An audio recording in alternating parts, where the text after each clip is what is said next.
Explain what a retirement plan or the benefits of them, what it even is. Why would somebody want to participate in one? So typically the benefit is going to be tax and deferring the tax for as long as you can, and with certain retirement vehicles being able to actually get the money out tax-free. And so these retirement vehicles were created to allow you to put money aside, have the money grow, be invested for you, not have to pay tax on the growth of the money or the dividends that you get from those investments until the time that you retire. And then some other vehicles have came out that basically come out and said, hey, you put your money away for retirement. Once you retire and you draw down on the money's tax-free. So that's ultimately why somebody would want to do it. It is a very good tool to use to avoid having to pay tax until either a much later date or not at all. Okay, so then what is the difference between a 401k and an IRA? So a 401k is going to be a benefit that a company is going to give you as an employee. So I have a company, I hire you, and I say, hey, you're going to get a salary and we have these benefits for you. So you're going to get health insurance, you'll get dental, maybe vision, and we'll put out a 401k for you too.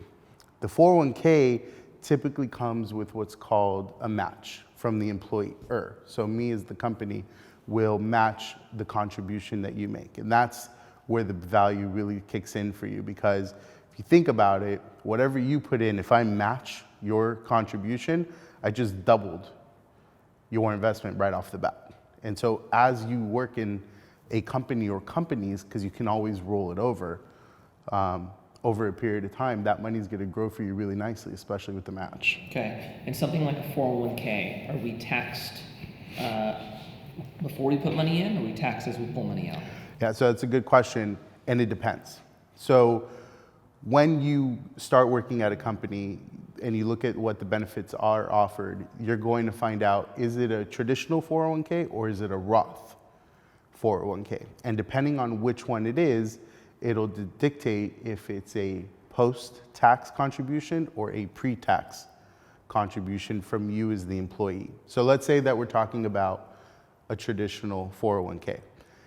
That money that you put in, the employee, is actually pre-tax, so it reduces your taxable income.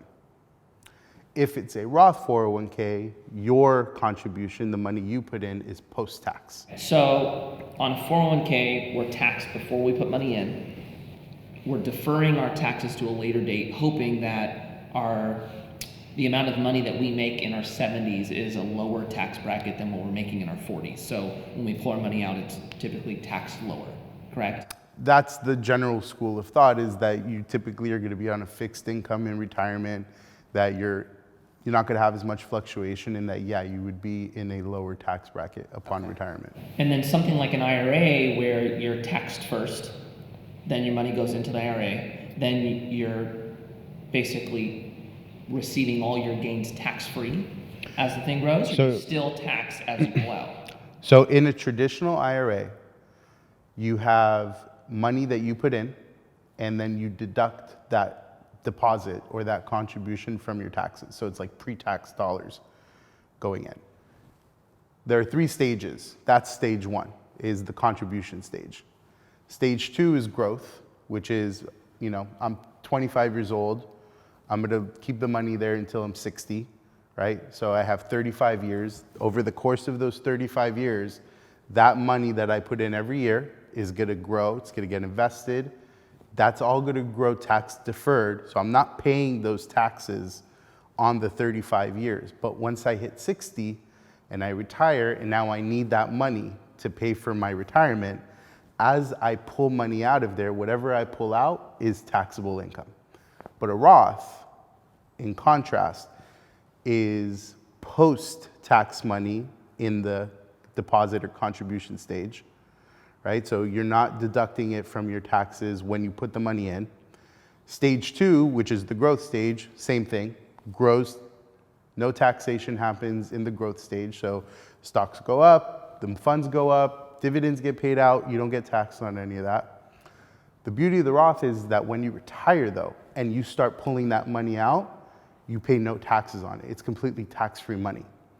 And so it really ends up being a numbers game, or really a tax play more than anything else, which is you have to decide, do I want to benefit from the taxation now, or do I want to benefit from the taxation when I retire? And that's the decision that you have to make.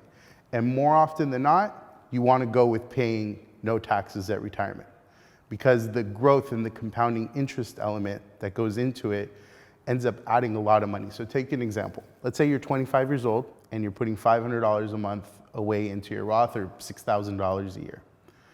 Between 25 and let's say age 70, which is when you would retire, you got 45 years there where you keep putting that maximum contribution away. Well, by the time you hit age 70 and you're ready to start drawing down, that $500 a month is now about $3.7 million. So think about it.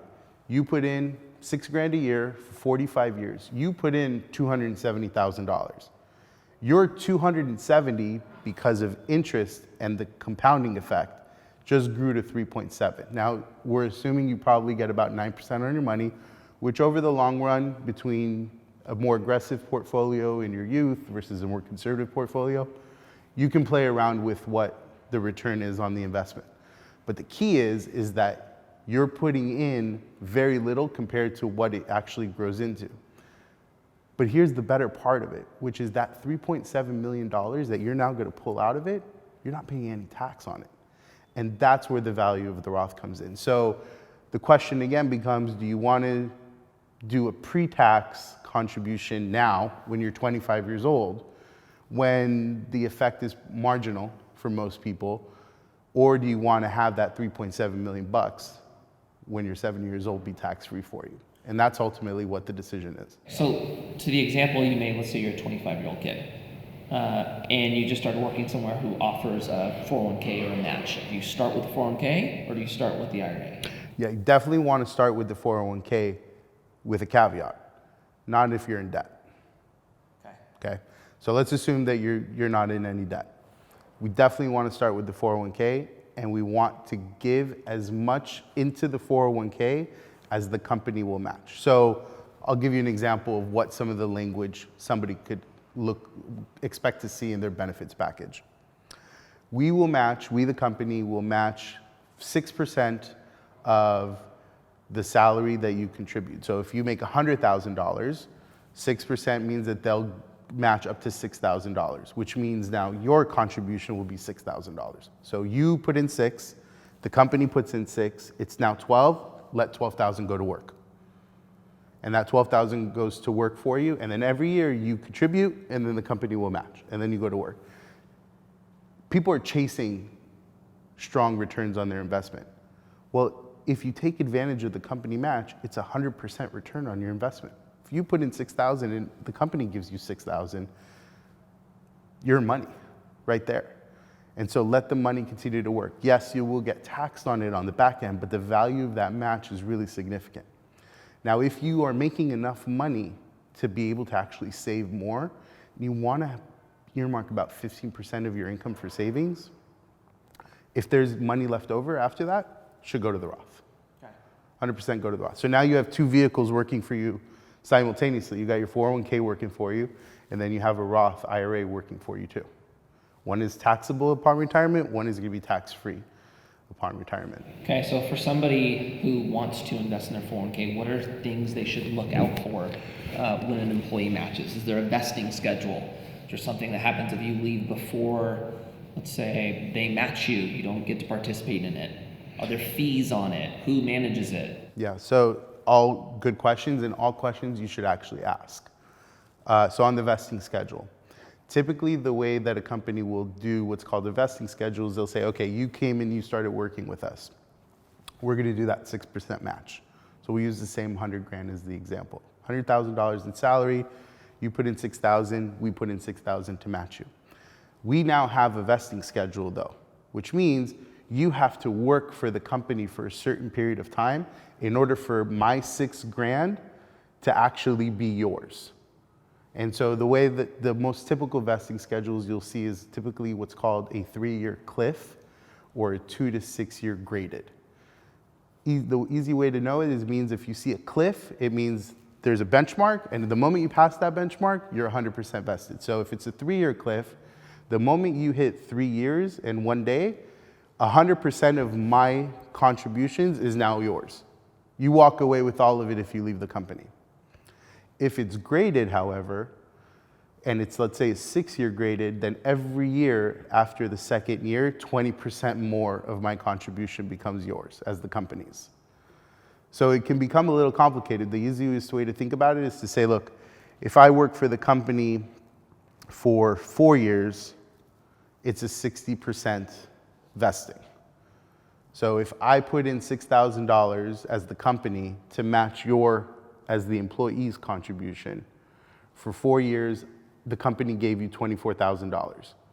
If you walk away after 4 years, the vesting schedule says you're only 60% vested on the $24,000 that the company gave you. So whatever that number ends up being, that's what you would walk away with if you leave the company.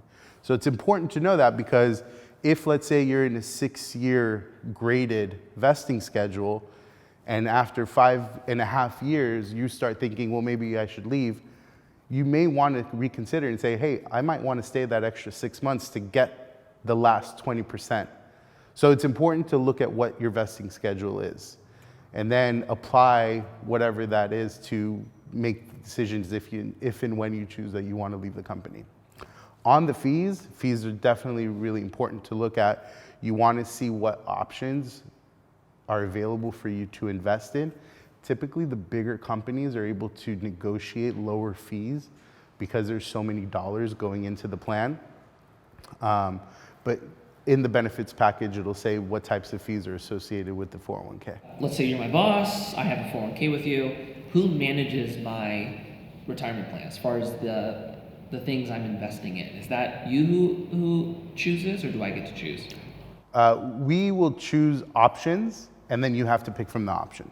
So the company will be a menu, and then I'll get to scroll through and pick the ones I want. Right. Based on risk or age, or no? So that will be all in the menu, right? So the menu will have what are called targeted retirement dates. So it'll say, if you plan on retiring in year 2050, pick this fund.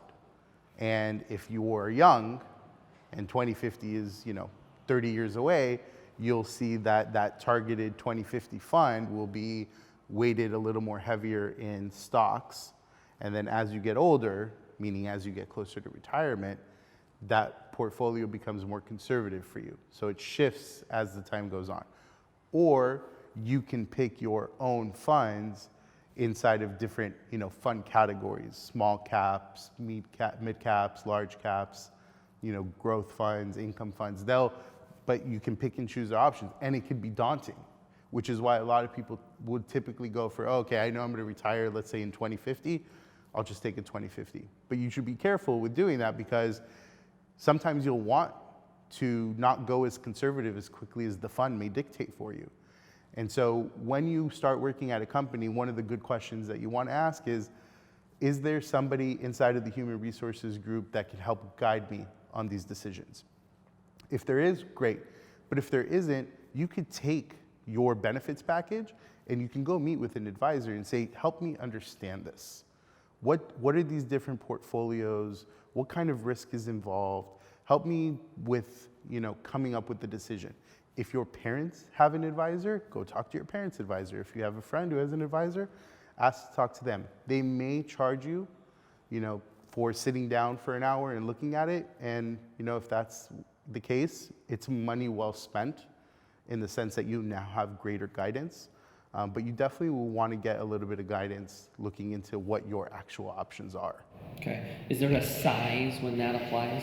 Like, once my fund hits a certain threshold, then I should talk to an advisor, as opposed to when I'm just getting started? Or do you think it's good first go to talk to somebody? Yeah, I would talk to somebody before I even start investing the money, because you could be investing the money into an allocation that is completely misaligned with your risk profile, right? So you could be a really conservative investor, pick a really aggressive fund, and take on more risk than you even feel comfortable with. So it's a good conversation to have, which is why I was saying, if you have friends or family members that have an advisor that they know, in all likelihood, the advisor will probably spend 30 minutes just helping you walk through it, which is what I did when I first got started. Is there anything that you see people forgetting to do when it comes to creating a retirement plan? Yeah, typically what you actually see people not thinking of, especially like the person who's unmarried, single in his or her 20s, is they don't assign a beneficiary to their money. God forbid something happens to them, where does that money go to? The other thing you typically see is where people will do it, but then life changes. They get married, they have kids, and they never go in and change the beneficiary on their account to reflect their spouse or their children. And so the beneficiary is the one where you typically see people, it's kind of out of sight, out of mind for them. Okay, so remember, have somebody in place if something happens to you where money goes to them. Yeah, things unfortunately happen, and you want to make sure that the people that you love will receive that money if something were to happen to you. Okay, so then give us a quick recap. If you are employed with somebody, all the steps you need to do to getting to the point of funding. So first thing is you're going to want to find out what is the company match, if there is one. The second thing you're going to want to do is figure out what is the vesting schedule. You know what? I hate to just stop it, but what if the company doesn't have a match?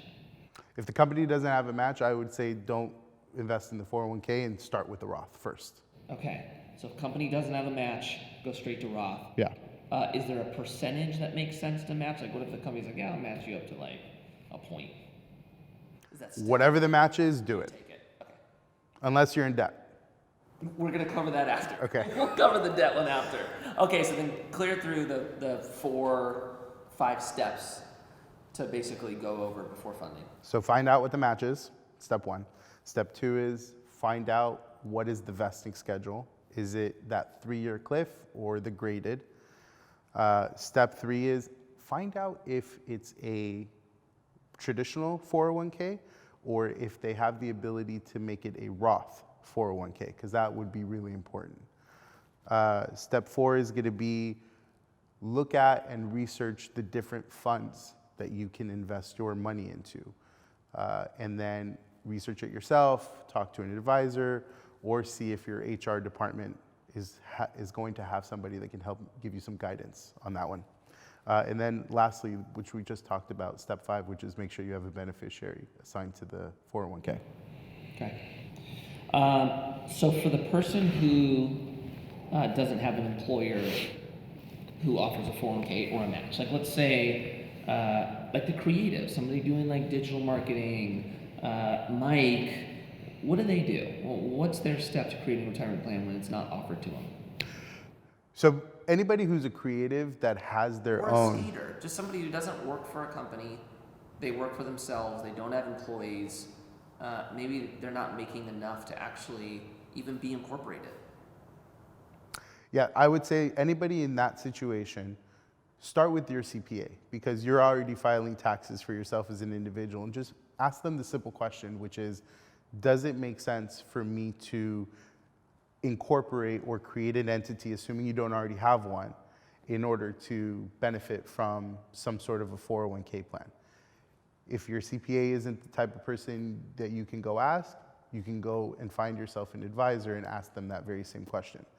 If you are an income earner and there is nice cash flow coming into the business, you're going to want to seriously consider creating some sort of a retirement vehicle for the business, because when it's your business, not only will you benefit from the 401k in terms of your own savings for retirement, but the business will also benefit from a deduction to their income by creating another expense, by contributing money to the 401k of the employee, even though it's only one employee in the company.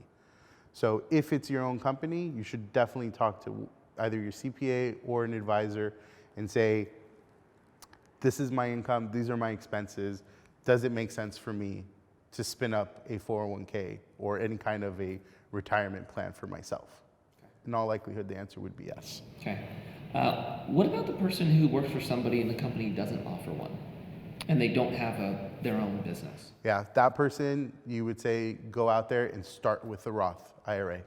And so you can go to a bank, you can go to any kind of brokerage house, Fidelity, Schwab, pretty much anywhere. and say, I want to open up a Roth IRA. And with that Roth IRA, you are limited in terms of how much you can contribute. You know, $6,000 is going to be the 2020 maximum, but we just solved for $6,000 of your investments. And so now you open that Roth, you put in the money, and you can pretty much invest it in anything you want to. 401k, you get a menu and you kind of have to stick in between what they offer you. Something like a Roth, is it that structured, or is it more you create the opportunity you're investing in? Yeah, with a Roth, it's far more open-ended, right? You won't get any kind of a menu. There won't be a selection of different funds that for you to pick from. It's, here's your account, you put money into it, you pick whatever it is that you want to do. So there's a lot more that's on your shoulders in order to determine. So the same process, though, is what you would pursue with the 401k. The 401k gives you the menu, but you still have to make the decision. So you still want to do your own research. You still want to talk to an advisor. If you don't feel comfortable with the research that you've done, you don't have the option of talking to somebody in HR because that's not available for you. So you're really left with, you know, do it yourself or talk to an advisor. The rule of thumb is be true and honest with yourself in terms of what type of risk you're comfortable with taking, and from there, find funds that match that type of a risk profile. And so you look at funds and they'll have some sort of a mix between cash, stocks, bonds, domestic, global, meaning international, and that's where you basically come up with the one that you feel the most comfortable with. Is there a place that somebody could go that would help them narrow in what type of investments they should be making? Like you talked about risk, or like we talked about goals. Is there a place somebody could go to help them kind of find out where they land, and then what let's call it vehicles would be best to fit where they're at? Yeah, I think there is nowadays on the internet. You could probably find something if you just Google, you know, asset allocation or designing my asset allocation. You could probably find some tools. The thing about it is you have to be really honest with who you are and your behaviors and answer the following types of questions, which is, if I had my money in there and 15% of it went down because of market fluctuation, what would my reaction be? And when you're dealing in hypotheticals, it's like, oh, I do this. But the reality is when it actually happens, it's a lot harder to make that type of decision. So you have $100,000 that you've saved in your Roth, 15% of it goes away because the market fluctuated. You now just went down to 85 grand. That's a tough pill to swallow. And being able to remain objective in those types of situations when markets are volatile is the hardest thing to do. And so if you can find online tools that will help create an allocation that ultimately leads to what's called a buy-sell discipline, when I buy, when I sell, great. If you don't feel like you're able to find something, or even more so, you find something, but you're still unsure about how to actually implement that strategy, or if the strategy even makes sense to you, then that's the point where you need to say, like, I need to go talk to somebody and I need to figure this out, because there are those different types of investors that are out there. They're the ones that want to do it on their own. There are the ones that can do it on their own. There are the ones that want to do it but can't necessarily do it. And then there are the ones that say, this is above my head, or I just don't want to deal with this and I'd rather have a professional looking at it. But don't forget, regardless of which path you choose, especially if you choose the last one, this is your money. This is not the advisor's money that they are investing. This is your money that they're investing on your behalf. So you have to make sure that to a certain degree, you stay on top of what it is that they're doing. So when you go and you meet with an advisor, you gotta walk in thinking to yourself, I'm walking in, I need to be educated on this person's philosophy, how they came up with an asset allocation for me, the types of risks that they see me taking or having, both the ones that I see and the ones that I don't, and help coming up with some sort of a game plan that's specific and unique to me. Don't just go in there and let them, do what it is that he or she wants to do. This is yours. You have to own it, and you should own it. It's important.